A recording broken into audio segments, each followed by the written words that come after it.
January the 8th, 1815. In the gray morning fog of the Mississippi Delta, one of the finest armies on earth is advancing across a muddy sugarcane field.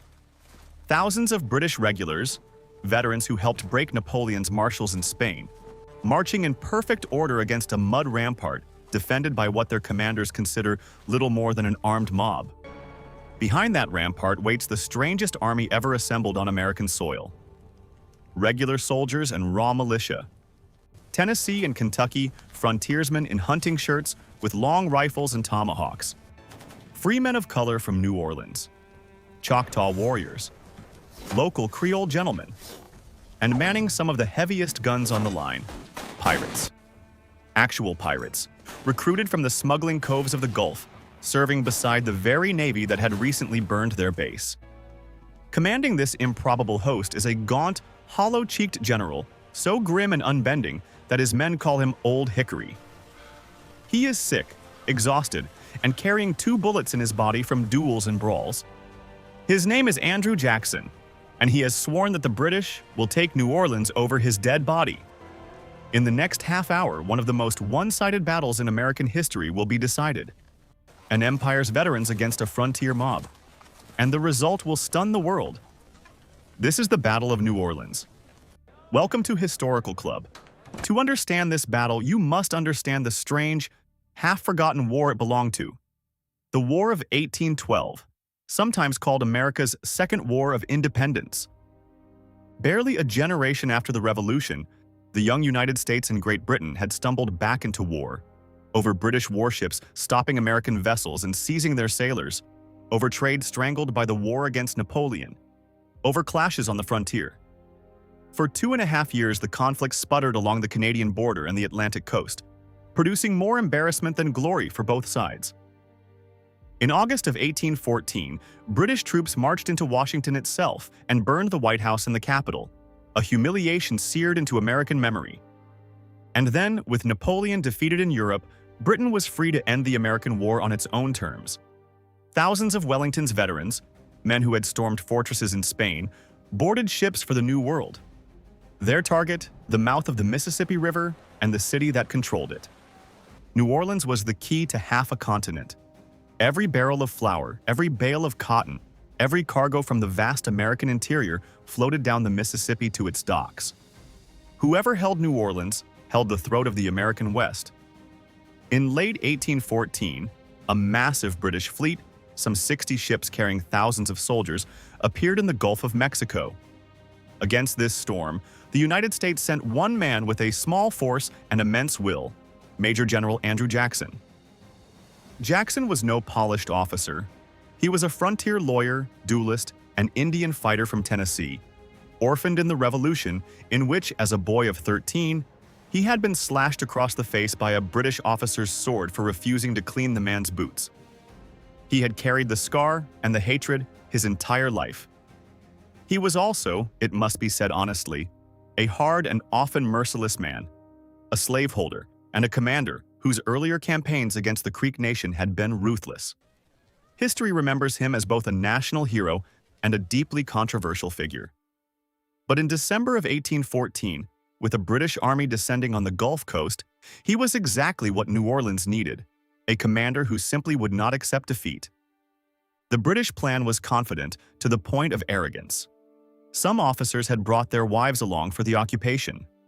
The army's watchword, it was said, was beauty and booty, the wealth of New Orleans waiting to be taken. They expected the city's mixed, quarrelsome population to greet an invader with indifference. They expected militia to run at the first volley, as American militia had so often run before. What they did not expect was Andrew Jackson. Jackson reached New Orleans in early December to find a rich, cosmopolitan, panicky city. French and Spanish Creoles, Americans, free people of color, enslaved people, merchants, and smugglers. With almost nothing to defend it. He declared martial law and set about building an army from whatever the city could give him. And the city gave him everything: regular infantry and sailors, Louisiana militia, drilling in French, 2 battalions of free men of color, hundreds of black soldiers, many veterans of Caribbean wars, whom Jackson insisted be paid the same as white troops, Choctaw warriors. And then the buccaneers. Jean Lafitte, the gentleman smuggler king of Barataria Bay, whose men the British had actually tried to recruit first. Lafitte turned them down, offered his services to America, and Jackson, who had recently called Lafitte's men hellish banditti, swallowed his words and took them. With them came what the defense desperately lacked: skilled naval gunners, cannon, flints, and mountains of powder. The first blow fell on the water. On Lake Bourne, east of the city, a small flotilla of American gunboats fought a doomed delaying action against dozens of British barges, overwhelmed after a hard fight, but buying precious days of warning. Then came 6,000 British veterans, hacking their way through the swamps to within 8 miles of the city. On the night of December the 23rd, Jackson did the thing the British least expected from an amateur army. He attacked. In a chaotic, savage night action, bayonets and tomahawks in the dark and fog, the Americans mauled the British advance guard and fell back. The attack shocked British commanders into pausing to gather their full strength. And that pause gave Jackson the one thing he needed most: time. He also made a colder calculation. If the line broke, he was prepared to burn New Orleans itself rather than hand its riches and its port to the enemy. A secret that would have terrified the city had it known. He pulled his army back behind a dry canal on the narrow plain of Chalmette, between the Mississippi on one side and an impassable cypress swamp on the other, and set every man, free and enslaved, to digging. Day by day, the mud wall grew. The Rodriguez Canal line, soon simply called Line Jackson, reinforced with timber, studded with 8 artillery batteries, its flanks anchored on river and swamp so it could not be turned. Any attack would have to come straight at it, across half a mile of flat, open stubble field. Twice the British tested the line: a reconnaissance in force on December the 28th, and a great artillery duel on New Year's Day, when the Royal Artillery tried to blast the rampart apart and was outshot, to widespread astonishment, by Jackson's mixed gun crews of sailors, soldiers, and Lafitte's pirates. The rampart held. The guns held. And so the British commander, Major General Sir Edward Pakenham, the Duke of Wellington's own brother-in-law, a brave and capable soldier of 36, was left with the worst of all options: a frontal assault at dawn. The plan for January the 8th was not mindless. A force would cross the river in the night to storm the weaker American batteries on the far bank and turn their guns on Jackson's flank, while the main columns hit the rampart at first light, the leading regiment carrying fascines to fill the ditch and ladders to scale the wall. But almost everything that could go wrong did. The river crossing was delayed for hours by a collapsing canal and a powerful current that swept the boats far downstream.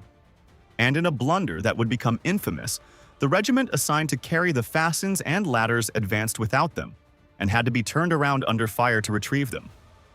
At dawn, with the far bank attack hopelessly behind schedule, Pakenham gave the signal anyway. A rocket hissed up through the fog, and the red-coated columns stepped off across the open field. For a few moments the mist hid them.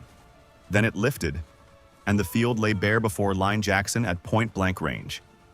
The American guns opened first, tearing lanes through the packed columns with round shot and grape shot. Then, as the range closed, the rampart itself seemed to catch fire.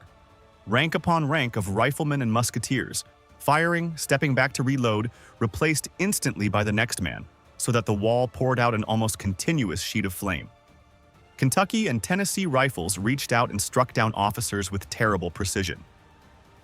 The British columns, brave beyond argument, pressed forward into it, wavered, reformed, and pressed forward again, into a fire that one survivor described as the most murderous he had ever seen.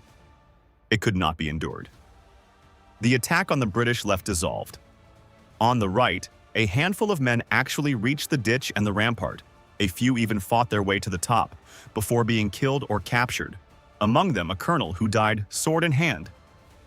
Pakenham himself galloped forward to rally the wavering columns and was hit, once, then again, and carried dying from the field. His second-in-command fell mortally wounded within minutes. The third senior general was struck down leading the reserve. With virtually its entire command structure destroyed, the army's assault collapsed. In perhaps 25 minutes of gunfire, the main attack was over. Across the river, the delayed British flanking force actually succeeded, storming the American positions on the far bank. But by then it no longer mattered, and they were recalled. When the smoke cleared, the field before Line Jackson was carpeted with red coats.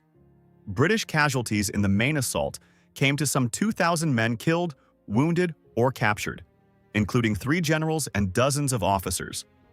Behind the rampart, American losses in that assault were almost impossibly light. Barely more than a dozen killed and a few dozen wounded. Hardened American frontiersmen wept at the sight of the field. British survivors would remember it as among the most terrible slaughters, for its size, of the age.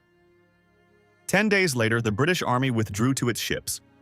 New Orleans and the Mississippi remained American. And now, the strange twist that hangs over this battle. Unknown to every man on that field, the war was already over, on paper. 2 weeks earlier, on Christmas Eve, British and American diplomats in the Belgian city of Ghent had signed a peace treaty. News of it simply had not crossed the ocean yet.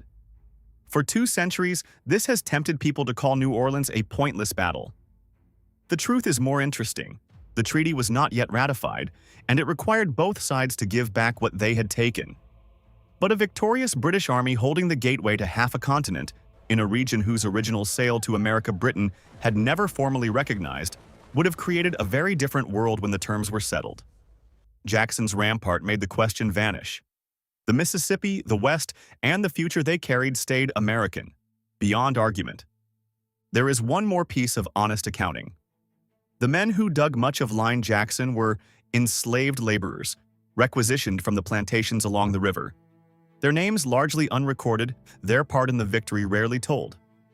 And the free black soldiers who fought so well that January morning would see the equality Jackson promised them on the battlefield largely denied in the peace that followed. The victory belonged to all of them. The young republic they saved did not yet belong equally to all of them. Both things are true, and both deserve saying. The victory electrified the young republic. After years of stalemate and the shame of a burned capital, America had shattered an army of Napoleon's conquerors in open battle. The war ended not in humiliation, but on a thunderclap of triumph, and something like a new national confidence was born on that muddy field, along with the legend of Old Hickory, which would carry Andrew Jackson for better and for worse, all the way to the presidency. And it was won by that impossible army, regulars and militia, frontiersmen and Creoles, free black soldiers, Choctaw warriors, and pirates, standing shoulder to shoulder behind a wall of mud. For one morning in January, they were all simply Americans. And together, against the finest soldiers of the age, they held the line. If this story gripped you, if you believe battles like this deserve to be told properly, then do one small thing for us. Tap that like button and subscribe to Historical Club so the next great story finds its way to you. Ring the bell, tell us in the comments which battle we should tell next, and we will see you on the next one.